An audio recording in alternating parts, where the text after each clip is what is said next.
The year was 1977 and the UK was celebrating the Queen's Silver Jubilee, the Eurovision Song Contest would be held in London, Star Wars was about to hit UK cinema screens at the end of the year, and the country was gripped by the rise of punk music. Some of the most popular television shows at the time included The Generation Game, which was coming to the end of its first run, the biographical show This Is Your Life, and game show Sale of the Century, hosted by the late great Nicholas Parsons. But in September of that year, a brand new competition game show would debut on ITV that would push contestants to their physical and mental limits like never before: the Krypton Factor. Unlike the glitzy quiz shows of the time, the Krypton Factor set itself apart by focusing on intelligence, problem-solving, memory, and endurance, putting contestants through a rigorous series of challenges that tested every aspect of their abilities. From the iconic assault course to the fiendishly difficult mental agility tests, the show became a true test of skill and earned a reputation as the toughest game show on TV. Hosted by the legendary Gordon Burns, the Krypton Factor ran in its initial run for an incredible 18 years and left a lasting impact on British TV history. In this video, we're taking a deep dive into the Krypton Factor, exploring its origins, the different formats the show's adopted throughout the years, and the challenges that made it one of the most demanding and memorable game shows in television history. Before we get started, it would mean the world if you could subscribe to the channel and give the video a thumbs up. Your support is greatly appreciated. Now settle in for a nostalgic trip back through the 70s, 80s, and 90s as we take a retrospective look at the Krypton Factor.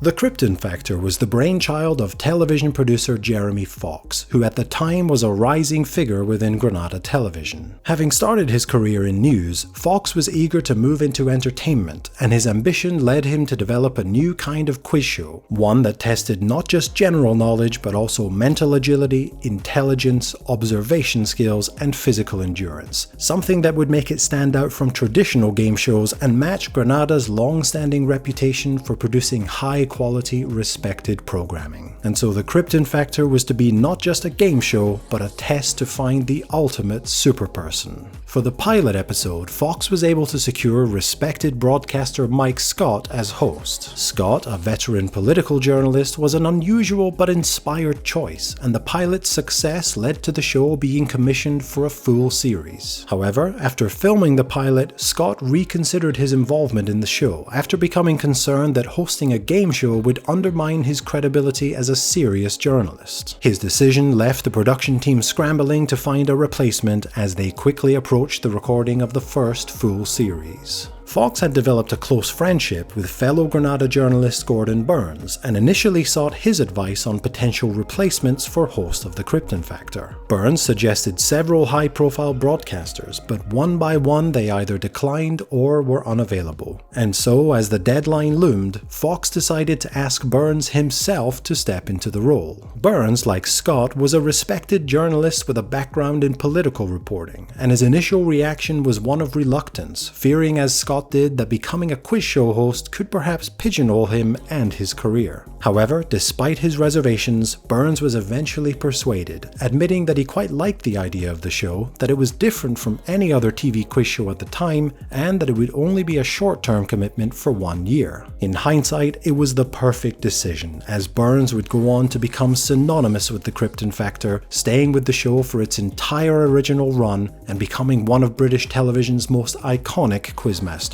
His calm, authoritative presence and natural hosting ability gave the show a unique sense of credibility that set it apart from other game shows of the era. He treated the Krypton Factor with the seriousness it deserved, reinforcing the idea that the show was more than just entertainment. It was a genuine test of skill, intelligence, and endurance. But at the same time, he had a natural warmth and understated humor that made him a reassuring and engaging presence for both contestants and viewers alike. He single-handedly helped elevate the Krypton Factor into one of the most respected quiz shows of its time, and looking back, it's hard to imagine anyone else in the role. Burns was the perfect host for a show that demanded intelligence, precision, and just the right amount of gravitas. The first series of the Krypton Factor then went into production at Granada Studios in Manchester, and its first episode was broadcast on September 7th, 1977. Let's now take a look through the show's original 18-series run, exploring how its format evolved over the years, the structure of the competition, and the various challenges that tested the contestants.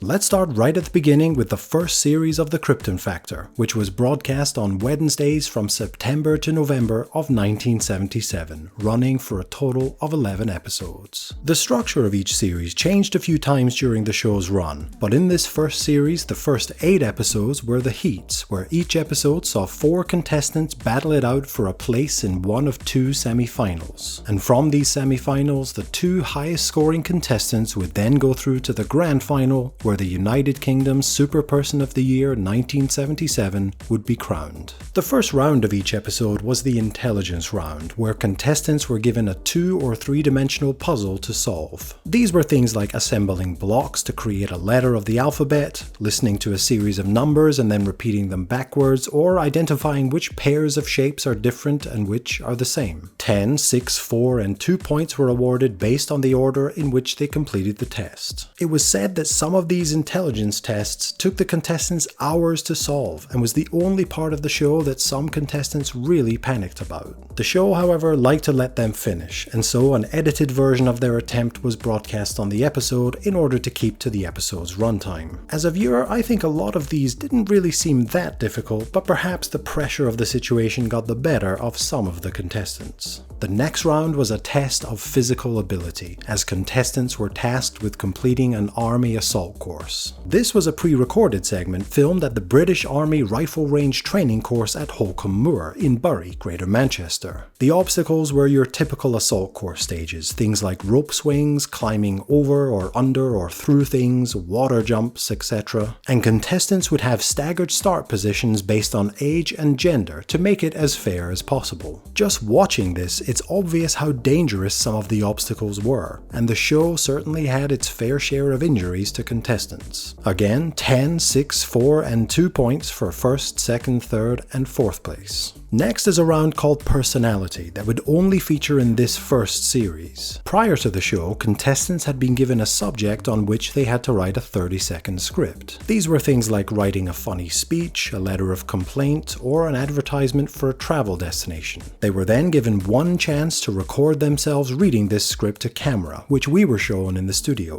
The points were again 10, 6, 4, and 2, but this time they were decided by members of the public from focus groups in 20 cities and towns across the country, where they would rank each contestant's speech in terms of wit, originality, personality, and presentation. These results were read out by Gordon at the end of the round. Not the most interesting of rounds, good that they dropped this after the first series. The penultimate round was a test of observation, in which contestants would be shown a clip from a movie or TV show and would then have to answer a series of questions about the clip, each worth 2 points. The first question was an either-or question, the second was a visual question, and the third related to the dialogue in the clip. After this, they would be shown an identity parade of 9 people, and had to guess which of them appeared at a specific point in the clip. Each player who correctly identified the actor would receive 4 points. Interestingly, the show used a clip from the original Star Wars movie during the second semi-final, and the film hadn't yet been released in the UK at the time of broadcast. So perhaps this was the first time that folks in the UK caught a glimpse of the very first Star Wars film.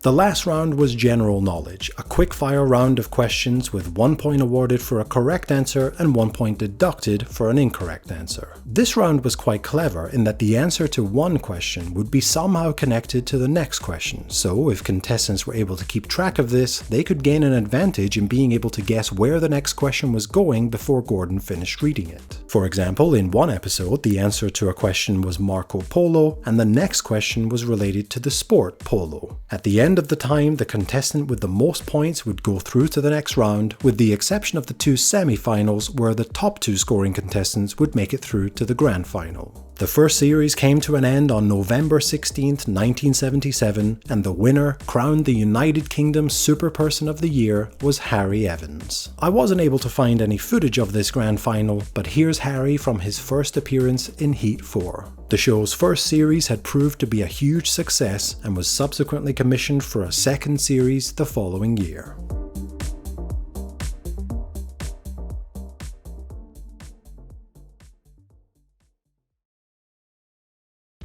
Series 2, 3, and 4 also ran for 11 episodes, and each followed the same overall structure as the first, namely 8 heats, 2 semi-finals, and a grand final. There was also a slight change to the challenges the contestants competed in, with the personality round from Series 1 gone, replaced by a new round called Mental Agility, which was an excellent decision as personality wasn't particularly interesting and didn't really align with the show's core focus of testing intelligence, physical ability, and mental agility. Mental agility would become the first round played in each episode, and was usually some kind of memory test, for example reciting a series of numbers they heard backwards, reciting a new series of numbers that reduced each number in a series they heard by 1, or hearing a series of numbers and having to recite back letters from the alphabet in those positions. 1/7, 5/8, 2/5, 1/2, 2/3. No, sorry. Gone. But the task was different on each episode and didn't always involve numbers. For example, in this episode, where contestants would be given a series of clock times and would have to recite back whatever the mirror image of that clock time would be on a clock face. 2, 7, 10, 4, 12, 2. 8, 1, 4, 10, 6, 8.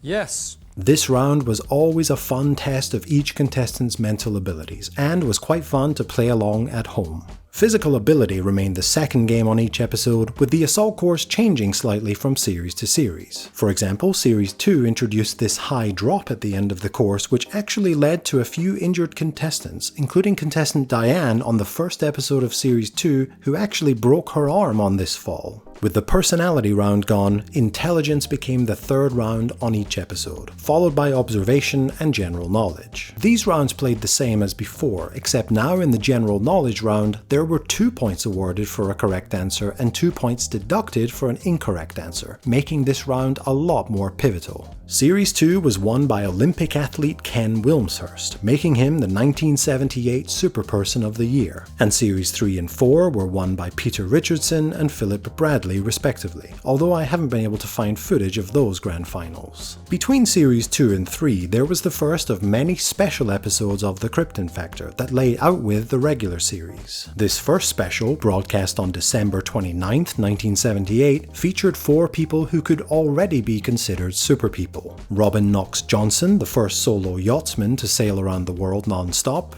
Ranulph Fiennes, the leader of the hovercraft expedition which explored the upper reaches of the White Nile, Chris Bonington, the leader of the Everest expedition which conquered the southwest face of the mountain, and Don Cameron, who at the time was the holder of the world duration record for a hot air balloon. This was a great episode, so definitely check it out when you get a chance. On top of this, following the 4th series, there was a special Champion of Champions episode, which featured the winners of the last 4 series of the show. This was won by Philip Bradley, who had previously emerged victorious in Series 4.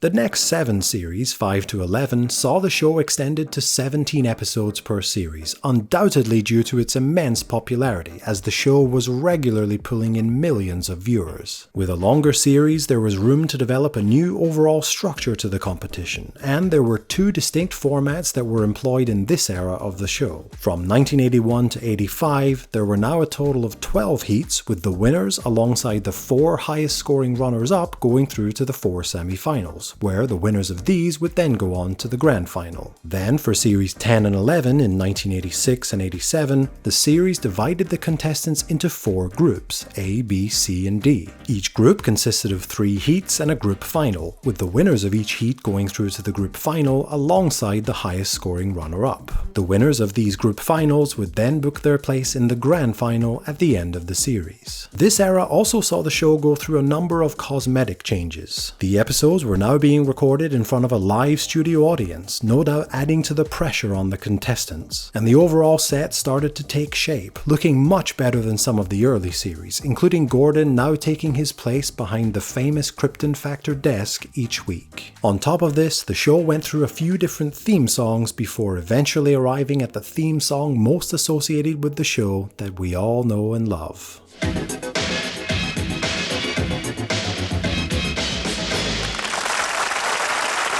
In terms of the rounds, we still had the same 5 rounds from the previous series in the same order, namely mental agility, physical ability, intelligence, observation, and general knowledge, as well as a brand new round called Response, which was introduced in 1986. More about that in a moment. The mental agility rounds in this era remained as fun as ever, and started to include some really interesting ideas. For example, in one episode, contestants were shown pictures of entangled pieces of rope, and had to decide just by looking at them if they would form a knot or become untangled when both ends were pulled. There were 9 pictures, and 4 of them would tie a knot, and it was up to the contestants to identify these 4 pictures. In another episode, contestants were shown a graphic of a cube made up of 8 smaller cubes of different colors. They would then see these cubes rearrange themselves and had to answer questions about how the cube changed. This was a particularly difficult challenge, I think, but it was used in the grand final, which is supposed to be the hardest test of them all.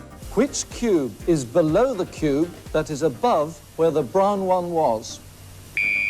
Sally. The white one. Correct, and 4 points to you. As usual, the assault course continued to evolve as the series went by, incorporating new elements here and there, including having to crawl across these 2 ropes, walk across a precarious rope bridge, and a fun zipline section towards the end. I would absolutely love to give an assault course like this a go.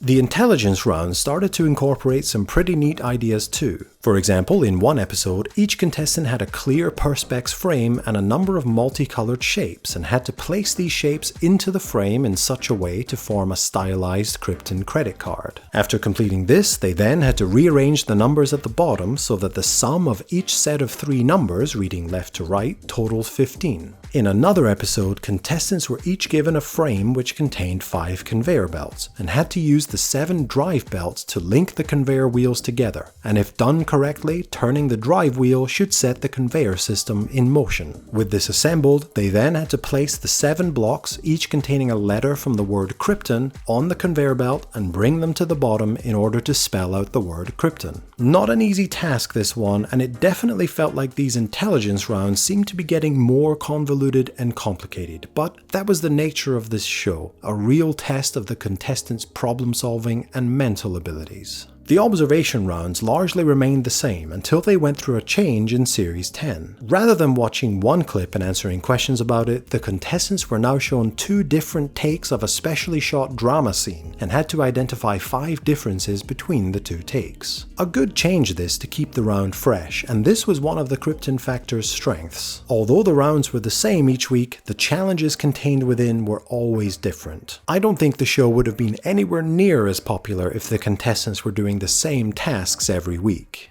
The general knowledge round was the same as before, although it's worth noting that the amount of time given for this round, as well as the points awarded, changed from series to series. Sometimes it was 100 seconds, sometimes 90, sometimes 75, and points on offer were either 1 or 2 points for a correct answer and the same deducted for an incorrect answer. Also, in some series, this round would be in 2 parts, where in the first part, each contestant would get some individual questions to answer before going into the quickfire round with the other contestants, and other times this round consisted solely of the quickfire round. This final round really started to come into its own as the series went on, eventually giving us this iconic visual with the contestants in a row lit by spotlights. Great drama to end each episode with.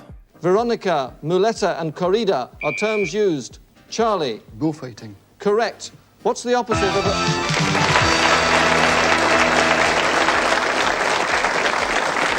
As mentioned earlier, there was a brand new round introduced in this era of the show called Response. During Series 10 and 11 in 1986 and 87, the Response round varied depending on the episode. In the initial heats, there were a variety of races the contestants had to compete in, including this one where they had to pedal a bike contraption with their hands and feet and then reach a video wall which would display random numbers of colored blocks. And the contestants were required to press the button corresponding to the color with the highest number of blocks being displayed. However, in the group finals and grand finals, players took turns attempting to land a plane in an aircraft simulator. This version of Response proved to be so popular that from Series 12 onwards, the round would become entirely comprised of flight simulator tests. We'll talk more about this round a little later. During this era of the show, there were of course a number of great special episodes, including many international and celebrity specials, and between Series 11 and 12, we had the first series of Young Krypton, a spin-off series with children competing. This series was presented by Ross King, and despite my best efforts, I haven't been able to locate any full episodes of this online. It would be great to check these out in the future. This era of the Krypton Factor truly cemented its status as one of the most challenging and engaging game shows on TV. With a refined format, a growing audience, and ever-evolving rounds that tested the contestants in unique and creative ways, the show had really hit its stride. But as the late 1980s gave way to the 90s, the Krypton Factor wasn't done evolving just yet.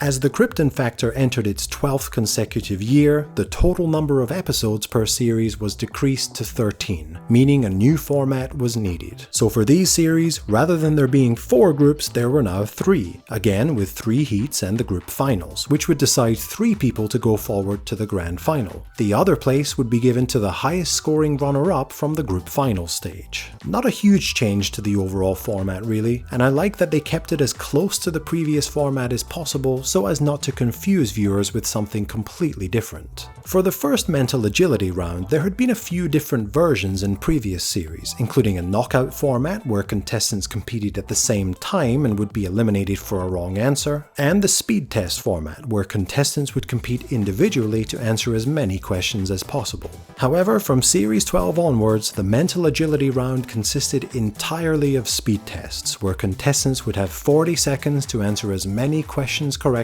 as possible. While initially all 4 contestants would be on stage at the same time for this, from Series 15 contestants would come on one at a time to make their attempt. As always, very interesting rounds each time. Some of my favorites were this one, where the contestants would be asked questions about a standard telephone keypad which they would have memorized. Things like what is the sum of the numbers in column 2, what is the key 2 below the 6, and what is the average of the third row.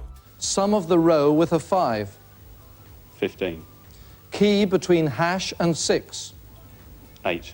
Wrong. This task, which is slightly easier, where contestants are given a set of things, such as October Indigo 15, and would have to recite back what precedes these things and only consider odd numbers. So the answer here would be September Blue 13. And one of the most difficult by far from the Series 15 Grand Final, where contestants had to memorize a 4x4 grid with the Krypton Factor written across the rows, and then answer questions about the positions of the letters. Things like what is the letter 2 to the right of C, or which columns are the letter T's in. This looked insanely difficult. I'm sure they were given some time to memorize the grid beforehand, but even still this is extremely challenging, as it probably should have been considering it was the Grand Final.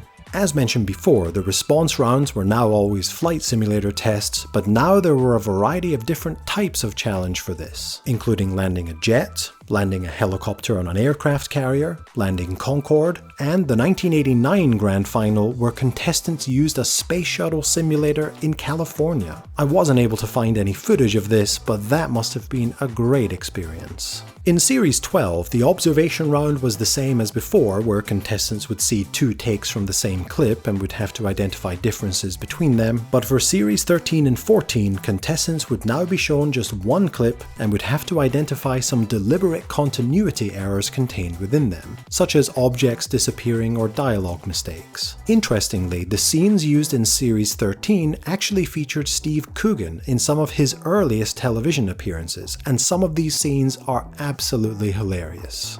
They should be coming any minute now. Are you in position, Agent 22? Yeah, but what if they come the back way, Guff? They can't, it's blocked, but they don't know that. More of the same assault course shenanigans for the physical ability round, with the usual slight changes here and there to the obstacles, followed by the intelligence round, which remained as tricky as ever, and lastly the general knowledge round remained the last game on each episode. The Series 17 Grand Final in 1993 was particularly close, with 3 contestants on 26 points and 1 slightly ahead on 32 going into the final round. After 75 seconds of quickfire questions, Tim Richardson was able to hold on to his lead and was crowned the 1993 Superperson of the Year, appearing almost in tears at the end. And it's the end of the grand final, and the winner and 1993 Krypton Factor champion is the chartered accountant from Abingdon, Oxfordshire, Tim Richardson. With no series in 1994, after an almost 2-year break, the Krypton Factor would return for its final series in this original run in 1995, but the show was about to get turned completely on its head.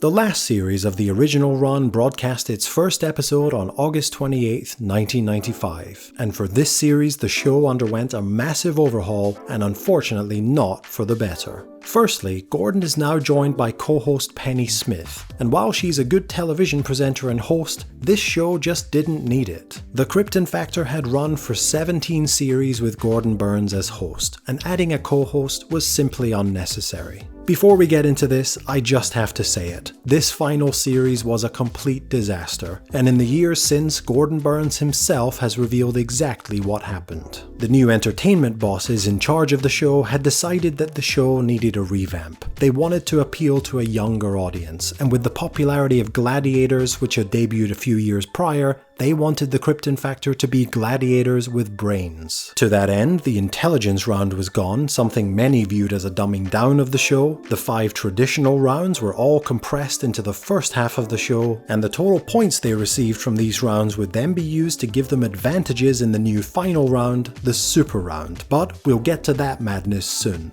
Overall, this series looked completely different, almost an entirely new show. So let's take a look at where it all went wrong. Every episode in this series starts with the physical ability round on the assault course, and while in previous series contestants would be racing against each other, now they are racing to beat their own personal target time, which was set before they began based on their age and gender. So while it looks like they're racing against each other, they actually aren't, making this way less interesting to watch. We don't actually get to see what their target times are, and instead have to just listen to Gordon telling us that certain contestants are ahead or behind on their time. It became common to see a contestant go through the finish line first, for us then to be told that they actually came 3rd or 4th as they were slower than their target time. On top of this, the show pretty much immediately goes into this round as soon as the episode starts, where it's interspersed with the player introductions. And then when we come back to the studio, the contestants are introduced again. The whole opening just felt a little strange. Following this was Mental Agility, which was largely the same as in the previous series, only this time the contestants would sit at touchscreens and would be shown a set of 4 things, like numbers, letters, dates, etc., and would be read a statement such as which numbers sum to 10 or which 2 letters are 5 apart, and the contestants had to be the first to touch the correct answers to score a point. Oh, and the contestants are sitting on a giant turntable and are being slowly rotated for the duration of the round. Why they felt the need to include this, I have no idea. Third was the response round, which made use of a Red Arrows flight simulator where contestants would have to track a plane flying in front of them. The simulator automatically scored how well they were tracking, and the contestant who tracked the best would win the top points. Fourth was the observation round, which now featured these strange-looking computer-generated graphics which the contestants had to answer questions on. These were just way less interesting to watch than in the previous series, and again, I have no idea why they decided to completely change this this when the previous version with dramatized scenes was perfectly fine. The penultimate game on each episode was now the general knowledge round, which was identical to previous series, only this time the contestants were standing right in front of Gordon, holding on to what looked like giant handbrakes. And then we come to the last challenge, the super round. Where do I even start with this? Well, firstly, the points the players had accumulated up until this point were used to buy advantages that would help them complete this round faster. There were 4 different advantages that could be bought with the points. Guide arrows for the cryptic rings, completed words on the computer words challenge, batons which would already be removed from response revolve, or ladder pieces for the final climb. Trust me, this will make sense in a moment. This super round was essentially intended to test all of the contestants' abilities at once, and was clearly the Krypton Factor's version of the Eliminator from Gladiators, but nowhere near as entertaining. It starts with all 4 contestants harnessed onto zip lines at the top of the studio. They are then shown a sequence of letters and numbers that they would have to memorize, as it would help them find the correct exit from the first obstacle, the cryptic rings. Each contestant had a different route to follow, but the sequence they were all shown was the same, if that makes any sense. After parachuting or ziplining down to the floor, they would then enter the cryptic rings, follow the correct route, and find the exit. If they had purchased arrow advantages, these would help them to find the correct route a little bit faster. Each of the contestants knows how important it is to remember this code. If they correctly interpret it, they can get out of the rings very quickly.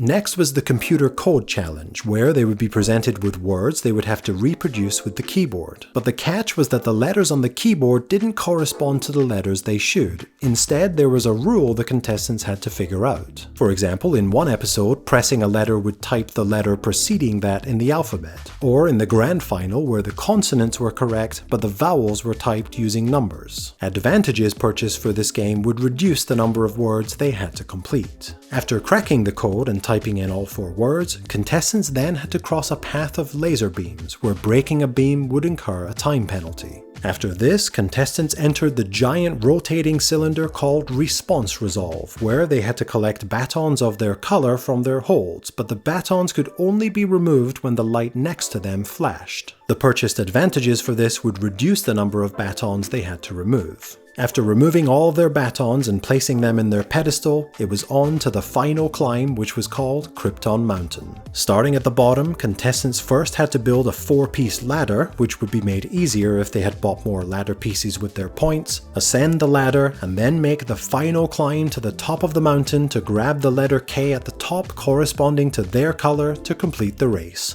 The first to grab their letter would win the show. But Andy is already on the mountain. On the other side, it's Ian Mitchell, I think, who's going to win it. Ian Mitchell does it! Yes! This super round actually produced the only 2 contestants in the show's entire history to be disqualified from the competition. In Group B, Heat 1, contestant Simon Evans proceeded from the computer word challenge before completing the final word. He had mistakenly put a J where he needed to put an H. He then reached the top of the mountain, thinking he had won a place in the group final, before getting the news broken to him by Penny that he had actually been disqualified. Simon, I'm terribly sorry to have to break this to you, but you didn't crack all the codes on the laser matrix, so I'm afraid you've been disqualified. I see. Then, in the very next episode, Group B Heat 2, contestant Alison Riley was disqualified on Response Resolve because she forcibly removed her batons before the light next to them started flashing. Instead of breaking the news to her on air though, the show just decided to completely edit her out for the rest of the final round, and we never saw her again. Now look, I can completely understand where they were coming from by introducing a crazy final round like this, try something new, but in all honesty, it was not that great to watch and was a little bit confusing. And more generally, all the changes to the format of this series and condensing the traditional games into a shorter time frame completely destroyed what this show was all about. Longtime fans were left disappointed by the drastic overhaul, and it quickly became clear that the new format just wasn't working. With declining ratings and a lukewarm reception to Series 18, the writing was unfortunately on the wall for the Krypton Factor. This final series would prove to be the end of the original run, as the show was not commissioned for a 19th series, and after 18 years on our screens, the Krypton Factor came to an end on November 20th, 1995, with Andy Wilbur being crowned the final Superperson of the Year for the show's original run.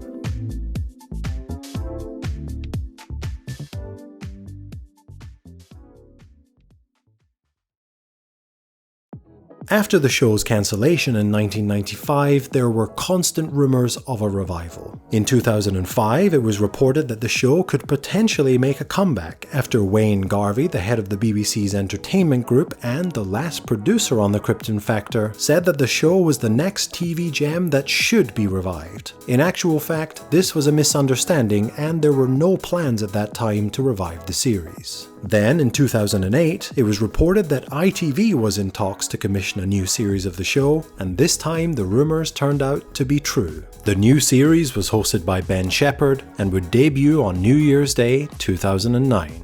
Thankfully, the ridiculous Krypton Mountain from Series 18 was ditched, and we instead reverted back to the 5-round format that we saw during the original run with mental agility, physical ability, observation, intelligence, and general knowledge. There's not a whole lot different really, other than a flashy new neon stage, new theme music, etc. So overall, I actually quite enjoyed this revival, but unfortunately it would only last for 2 series. The Krypton Factor has also been exported to a number of other countries. In the United States, there were 2 separate runs. The first was a short 5-week series from August and September of 1981, which was largely the same as the UK version, and the second was from September 1990 to September 1991, which featured teenagers as contestants and was more similar to the UK's Young Krypton. A New Zealand version of the show ran from 1987 to 1991, and its first season in 1987 consisted of a challenge between contestants from both Australia and New Zealand, with the show also being broadcast in Australia during that time. And finally, there was a German version that aired for just 13 episodes in 1991 before being cancelled. As with any successful franchise, there was of course plenty of accompanying merchandise to be had. A video game adaptation of the show was released in 1987 for the Commodore 64, ZX Spectrum and Amstrad CPC. A Krypton Factor quiz book was released in 1989. The 2009 revival was accompanied by an interactive DVD board game, which looks fun. But best of all, there was a line of clothing produced, including these snazzy looking trainers. Looking back at the Krypton Factor, it's clear why the show was so well loved. It was a true test of mental and physical ability, pushing contestants to their limits in a way few other game shows ever dared, and there was nothing else like it on television. What made it stand out was that every round challenged a different skill, making the victory feel truly earned, and the challenges on each episode were always different, meaning you weren't tuning in to watch the same thing each week. While some changes over the years worked better than others, the core concept remained strong, and even the 2009 revival proved that the format still had plenty of potential. It's a show that rewarded intelligence, perseverance, and quick thinking, all qualities that made it compelling to watch, and for those brave enough to take part, the ultimate challenge. Although the Krypton Factor is no longer on our screens, its reputation as one of the toughest and most unique game shows ever made still lives on, and the show remains a true TV classic. Many thanks for watching everyone. I hope you enjoyed this retrospective on the Krypton Factor. I certainly had a lot of fun putting it together, and if you did and you enjoy the other content on the channel, be sure to hit that subscribe button and give the video a thumbs up. It really makes a difference. Next up on the channel will be the second episode of the 90s Rewind, so stay tuned for that, and as always I'm open to suggestions and ideas for future videos. Please leave your thoughts and memories of the Krypton Factor down in the comments below, and see you in the next video.